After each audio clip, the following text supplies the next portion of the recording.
How y'all doing? Well, just as I promised, got an interview I'm doing with a real good friend of mine that I met through the program, and he's going to share a little bit about his story today. So without further ado, this is Jared, and he's going to tell us what it's like being an addict. So Jared, where are you at in your life right now? So I have a little over 4 months of sobriety. Started a business recently.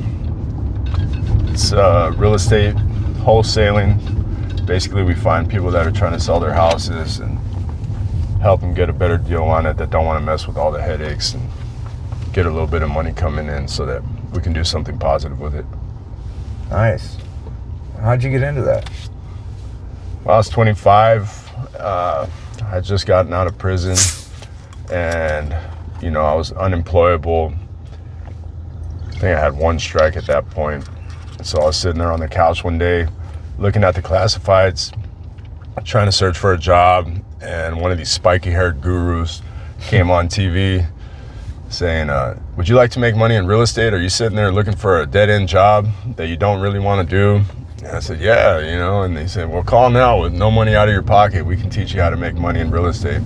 And I had recognized him from a show I used to watch on A&E called Flip This House. So I ended up calling the number and went on the journey. Nice. So, tell me about your, how you got into drugs and stuff, man. What happened? I started drinking when I was 10 years old. My parents would, go out and go on a date. They kept liquor in the house. It would just be me and my brother that's 2 years younger than me. And I'd grab some drinks out of the liquor cabinet. And from the first time I started drinking, I fell in love with it. Because I was just a kid that didn't like the way he was feeling, didn't know anything different, and when I put that alcohol in my body, it made me feel all right. So every time they would leave, I'll drink some more. Eventually started smoking weed around that same time. I remember we had got it from my friend's neighbor. He said it was from Jamaica and overcharged us. At the time, we thought we were getting a deal. And by the time we were in middle school, we're getting into other stuff, ecstasy and, pills, stuff like that. Just having fun, doing kid stuff, riding on walls and skateboarding, listening to music, talking to girls. Just a bunch of uncomfortable kids trying to fit in with a group that didn't fit in anywhere. Right. And then around that same time, I started getting a hold of the drugs and giving them out to other people. That made me feel a little important. My parents wouldn't give me any money, maybe a couple dollars or whatever, especially after they found out that I was already getting loaded. So put a little bit of money in my pocket, gave me a little self-importance, and started hanging out with people that were doing more serious stuff. So as the people I surrounded myself with changed, the drugs they were doing became the drugs I was doing. And I would always tell myself, I'll just smoke weed forever, like all that other stuff, that's off the table. I would never touch that stuff. And it's like, okay, just a little bit of coke, but I'll never smoke crack. I end up doing that. All right, that's fine, but I'll never do heroin, and then I end up doing that. I'll never do fentanyl. I end up doing that. And it just became a constant thing, I'll only smoke it, I'll only sniff it, I'll only do it however was acceptable in the group of people that I was in. But then I would end up hanging out with a new group of people. Next thing you know, I'm hanging out with people that say the only way that you can do it is if you stick a needle in your arm. So I started doing that.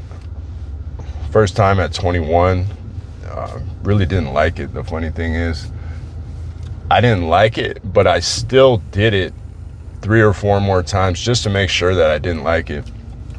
Right. And eventually, by the time I was about 26, you know, I was doing a bunch of crystal meth, and I really didn't like staying up, which makes no sense because that's obviously what happens when you use that stuff. But it would be cool for about an hour, and then I'd be like, all right, I want it to go away. So by the time the morning would come, I would get some heroin just to come down off of it. And I remember my buddy telling me, like, man, you got to be careful. You're going to get sick. And I would just be like, yeah. I had no idea what that meant. And eventually, this is around the time when I was starting to do the real estate, and I had gone out of town. I went to Indianapolis for a few days, and, you know, I was just scared of bringing something on the plane. So I didn't bring anything with me. So I ended up going out there, and I got sick. And so I came back, and I was like, man, you won't believe what happened out there. You know, the real estate thing was great, but I ended up catching the flu or something. He's like, what do you mean? And I said, yeah, man, my body was aching. I had a migraine. My nose was running. I had the chills. He's like, did you bring anything with you? I said, no. And he's like, well, you got sick. I said, yeah, that's what I'm telling you. He's like, no, but you got dope sick. I'm like, no, but I was really sick. And he said, why do you think they call it dope sick, you idiot?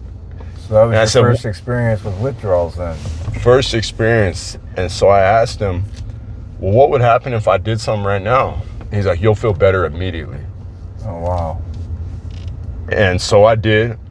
And from that point on, that was it. You knew you had to have it. That was it. To go from feeling like I wasn't feeling like I was going to die at that point because I wasn't doing enough. But from feeling horribly, feeling like I had the worst flu, to feeling like I'm dancing on a cloud in a matter of seconds, it was like nothing I had ever experienced to that point. So did you ever have experience with overdoses or anything like that? I've overdosed probably 10 times. There would be times that, you know, I'd be in my room, I end up doing a shot of something, and I'll come to, you know, 8 hours later or something. I don't know how many times that happened. There was a time I parked across the street from the hospital, did a shot in my car, woke up in the hospital. I've had the paramedics come get me. Last time I was at a parking lot, 4 o'clock in the morning, inside of my car. By this time I was smoking fentanyl. I just came out of a detox, so my tolerance was pretty low. And ended up getting woken up. My doors are open, and I got these 2 crackheads on either side of me. I thought they were trying to rob me. And they're like, nah, man, we just Narcan you. I said, get out of here, man. I'm not even sick. Wow. I've been Narcan before. But some other guy came and said, no, they did Narcan you. The only thing I was concerned with was, where's my stuff? Right. So I found it and I hit it again. You know, that it was just never enough, because I didn't like the way I was feeling when I was on drugs. I definitely didn't like the way I was feeling when I was off drugs. So you think you were at the point of death when they Narcaned you that time? I don't know. I don't know how long it took. I didn't stick around long enough for them to explain to me the whole story of it. I think after I figured out that they didn't rob me and I found my blowtorch and all my stuff, I might have given them like $5 or something, not a gratitude, you know. That ain't a bad price for getting your life back, huh? Well, at the time, I don't think I wouldn't have thought that my life was worth $5. If I had a thought of it, I probably would have paid somebody to just kill me, you know, because I didn't have the courage to do it myself, even though I really didn't like living. So you felt like that was kind of like your rock bottom? About a week after that, yeah, but I was definitely already walking along the bottom. I just hadn't fell flat on my face yet. But yeah, maybe a few days after that, I was just so beaten down. I wanted to die, but I just couldn't summon the courage or the plan or whatever to kill myself. I was doing so much fentanyl by any by any scientific knowledge that we have, I should have been dead for sure. But somehow I would just keep going. Wow. So it's like you had a higher purpose to stick around, huh? Absolutely. So about what point do you think you felt like you needed to get into treatment? You needed to start turning your life around? I had some legal consequences. I was on probation. I had failed a few drug tests, and they told me, by the time this next one comes in, you better be in treatment. So I got into treatment, and I didn't want to. I just knew that I didn't want to go to jail, and I really wasn't sure if I wanted to live, but I just didn't want to be where I was at. The drugs weren't giving me the relief that I was looking for anymore. And I was fortunate enough that I had some people that still cared about me, that already were sober. And so, they kept trying to pick me up, even though I didn't want to be picked up. And eventually I accepted the help that was offered, and best decision I ever made in my life. It's like they seen something in you didn't, huh? Yeah. I mean, I always knew that I was meant to do something more. I just didn't know what it was. But I had exhausted that hope, while I was getting loaded on this last run. I was just at a point where I was like, you know what, I'm just meant to die. For a long time, I thought my only options were either to do a life sentence in prison or to die young. So your first time seeking treatment, was that the only time, or were there more than one time that you ended up seeking treatment? No, I went a couple times as a kid. 13 years old was the first time. I went to some real nice place in Malibu, and we would go horseback riding, and they had a chef, and they had therapists, and they gave us all these medications, and we went to these meetings, and all I knew was that I was feeling better, that I wasn't on drugs. There was pretty girls right there, and we could go to meetings and get free coffee, talk to the girls, and they let us smoke cigarettes even though we were 13. So I thought that was pretty cool. And I didn't know anything about, I think they mentioned having a sponsor, but it wasn't like a requirement or anything, and I was just doing the bare minimum.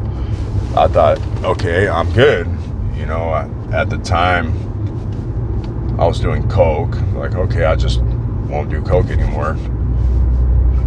Definitely didn't consider, I can't drink anymore, or, I might end up doing some heavier stuff. I don't think the thought ever crossed my mind. So I ended up completing the program and got loaded right away. So you're no stranger to relapse then? No. And then second time, 16 or 17 years old. I was on juvenile probation. So again, they put me in a treatment / placement where they put kids that they don't want to send to a juvenile institution, but you're not fit to be at home with your parents. And so I went in there. At this time I was smoking crack. I brought some with me because I really didn't want to go. I wasn't trying to stop. I just didn't want to go to, camp or YA or whatever. And I remember the first day I was there, I was in my room. I'm over there by the window. There's no locks on the doors. I'm a child, and plus it's a treatment. And a couple guys come in there, hey, what are you doing? As I'm blowing the smoke out the window. And they were all there for smoking crystal. So they're like, hey, you got crystal? I said, nah. They're like, what do you got? I said, man, I'm smoking crack. Leave me alone.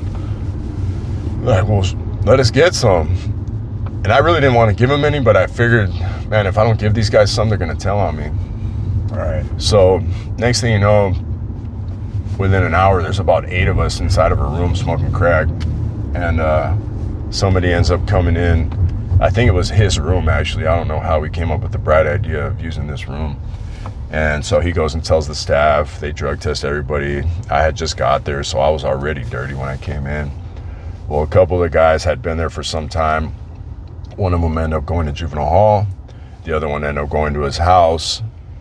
And the following day, they called a house meeting, and they had gotten a call from the guy's father the night before or in the morning, and he had saw that the garage light was still on sometime in the middle of the night, and he went out there and his son had hung himself in the garage. Oh, man.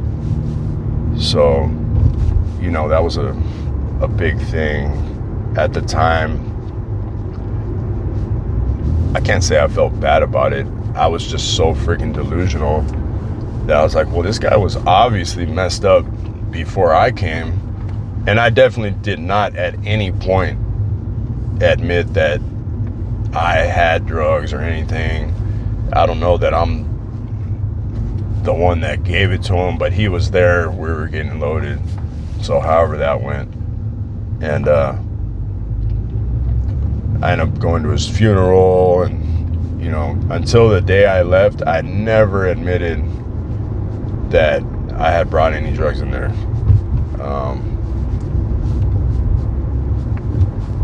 Any of it ever lead to you spending any time in jail or having to do any time? Oh yeah, I got arrested the first time, 12 or 13, writing on walls, spray paint. Then around that same time, sprayed some kids in the locker room with a fire extinguisher and left them in there. Oh, man. Then held somebody while my homeboy beat him up. Got a false imprisonment. It was all just kid stuff. And then, so at what point do you think you realize it's time to turn your life around, man? this last time I was sitting in prison, I was in the feds this time. I got arrested by the ATF, and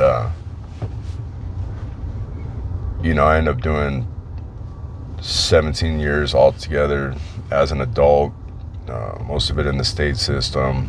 This time I had been in the feds for maybe 5 years or so. And I'm in a cell with this dude, and he's telling me that he just can't wait to get back to the riverbed where he used to pitch his tent, and they have this little city that they put together. And he's telling me how they had running water because they're stealing somebody's water and it's coming through a hose, and they have a generator. And I'm like, man, you know what? I think I was about 36, 37 at the time. And I'm like, is this really what my life has come down to? And, I had always thought that I was going to do a life sentence in prison, and I was fine with that because that was what was told to me by the people I was hanging out with, the people that I looked up to. And I would live my life in a way to bring that on. But then when it didn't happen, and I'm sitting in prison with this guy talking about he wants to live at the riverbed. I don't have shit except for the stuff that fits inside of this tiny restroom with 2 bunks in it. I'm not a millionaire. I'm not some drug kingpin. I'm nobody special. But I just know that I don't want this. All right. So I knew that I had to do something different. And at the time, I just thought, you know what? I just need to stop committing crime. I need to stop using drugs. But I was doing Suboxone at this time, which I didn't consider a drug. Right. I was putting it in my nose. I'll shoot it sometimes. It's just stupid shit. But my mind would tell me, like, hey, you know what? You're not using heroin. Right. So I'll justify it to myself. Anyhow, finally, I ended up getting a prescription for it. Came out of there and was taking it as prescribed. So I thought, I was doing pretty good. I was feeling good. I was working out. And I was at the halfway house. And then I was sitting in a drug counseling session one time. And I was getting upset because the guy was going to report me for being 2 minutes late or something. So without any planning whatsoever. I picked up my phone and I sent a text message to my homeboy. Said that, hey, you know what? I need to get some black. He says, all right, I got you. So that kicked off a several month-long run, which led me to end up doing fentanyl, hanging out with this girl that I freaking hated, but I would just hang out with her because that's how I would get my shit. Right. And finally, when I got to the point where I didn't want to go back to prison, I was not going to go back to prison, but I didn't want to live. But I was just kind of in this,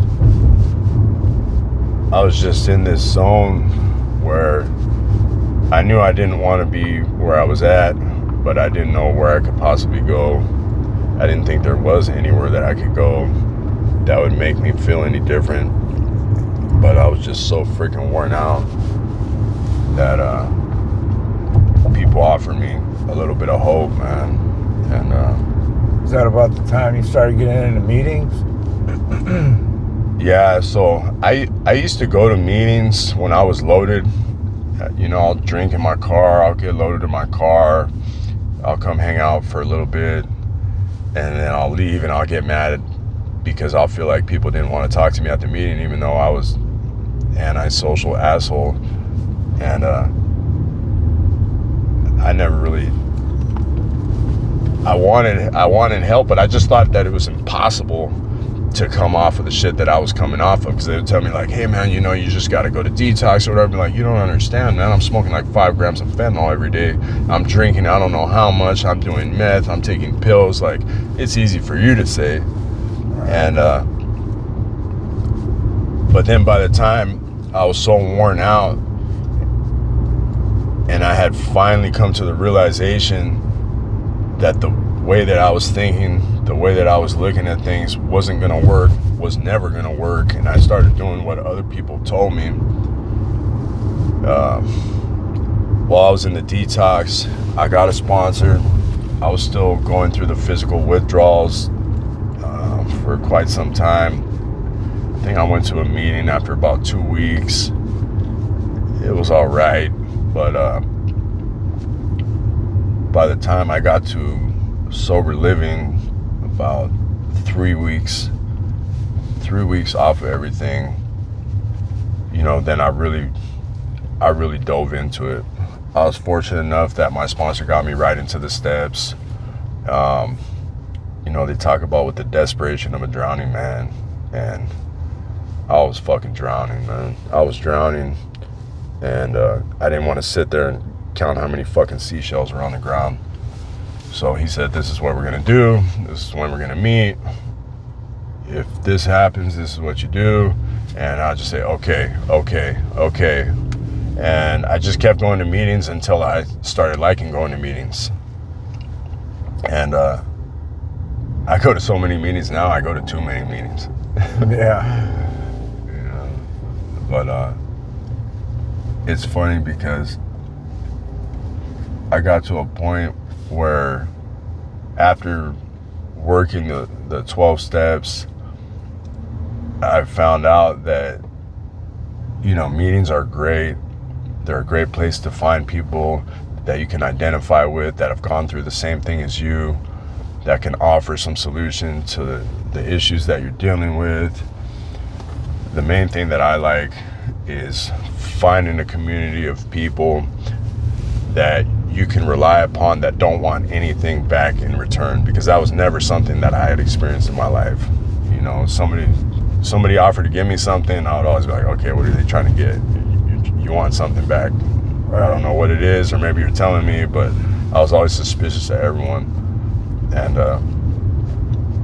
it's just a trip being around a bunch of people that don't want anything in return. They just want to help. It's amazing. So you find that your sponsor is a really strong part of your recovery then? Absolutely. So I've known my sponsor over 20 years. We used to get loaded together. I've followed him into all types of things. So I trusted him, and even though when we were getting loaded, you know, we were both totally untrustworthy. I trusted him when he said that he'd been off drugs for almost 6 years and had a life beyond his wildest dreams. But I'm knowing that the dude's broker than I ever seen him in my life. And I kept hearing him say it and kept hearing him say it and kept seeing him just so happy. And I'm like, there's got to be something to this. So I just did the things that he told me. And, you know, he's my brother, man. He's my brother. I know that looking back, they talk about you got to turn your will and your life over to a God of your understanding, a higher power, all these things. I didn't realize it until recently, but what I really originally did was I turned my will and my life over to him, because I trusted that whatever he was doing was going to work better than what I was doing, because what I was doing was definitely not working. And I was so fed up with my ideas not working. I was like, all right, I'll just do this. And then as it started working, the trust became faith. And then from there, it just evolved, you know. And I see him do with other people what he's done for me. And it's always consistent. You know, it's not like I'll call him one time and he's out doing some wild shit. He's always in the midst of helping people. It's unimaginable. Would you say that's a big part of your recovery, is being able to be of service to other people? Oh, that's the main part. That's the main part, man. If it was possible, I'll overdose on service, you know. That's beautiful, man. Guys, there's just something magical that happens when you help someone else without trying to get something out of it. Just knowing that you did the right thing. And I can't even explain it, but the effect that it has, not only on me, but I like to look at it like a ripple effect. Like, you know, people talk about world peace and protesting against this and that. And I'm not saying I like everything that goes on in the world, but if one person would just help another person and that person help another person, so on and so forth, the world would be a better place. It's just a fact. So what advice would you give anybody that's trying to find sobriety, trying to turn their life around? Go to a meeting, get a sponsor the first day you're there. Whatever they ask you to do, as long as they've worked the steps, just do it. If it doesn't work, the drugs and the alcohol are always going to be there.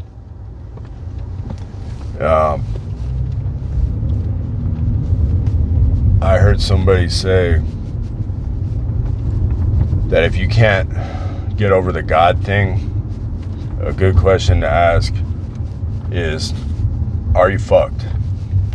And if you are, is it possible that there's something out there that can unfuck you, whatever that may be? And that's good enough for now. Read the book with another person.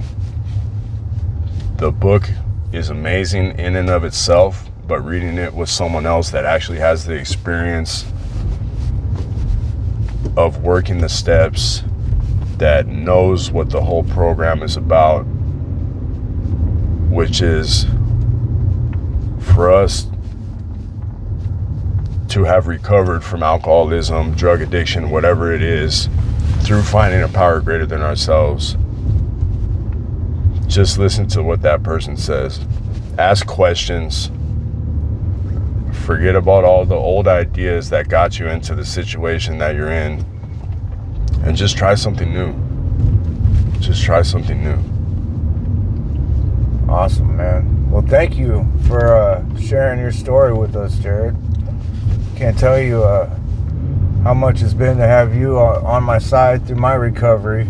I know, you know, I found some of the truest friends I've ever known through these rooms. So, you know, really appreciate you.